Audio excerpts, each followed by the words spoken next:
यी हुन् बर्दिया बडैया तालका 19 वर्षीय भाइ अमृत पौडेल, बुवा आमाका प्यारा छोरा।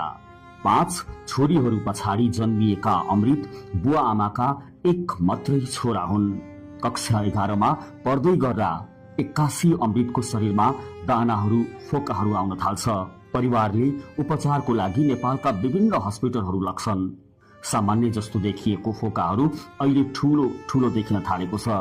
फोकाहरू छुँदा दुख्ने साथै अमृत हिँड्न नसकेर थला परेर बसेका छन्। अहिले अमृत ब्याचलर फर्स्ट इयरमा पढ्दै आइरहेका छन्। 2 वर्षदेखि यो रोग देखा पर्यो, साथै अहिले 6 महिनादेखि थला परेर बसेका अमृतको नेपालका विभिन्न हस्पिटलमा लग्दा समेत रोग पहिचान हुन सकेन। नेपालमा रोग पहिचान नभइसके पछाडि परिवारले उनलाई भारतको न्यू दिल्ली लग्छन्। अहिले रोग पहिचान भएको छ। भाइलाई लागेको रोग न्युरोफाइब्रोमा हो। उपचारमा धेरै पैसा लाग्ने भएको छ। आर्थिक अवस्था धेरै कमजोर भएको कारण बुवा आमाले सहयोगको अपिल गर्नु भएको छ। मेरो भनेको यही एउटा छोरो हो। 5वटी छोरी छन्। 2टी छोरीको त बिहा भइसक्यो। 3टी छोरीले पढ्दैछन्। बाबुले पनि पढ्दै हुन्। पढ्दा पढ्दै यस्तो भयो। अब बाबुलाई कहाँ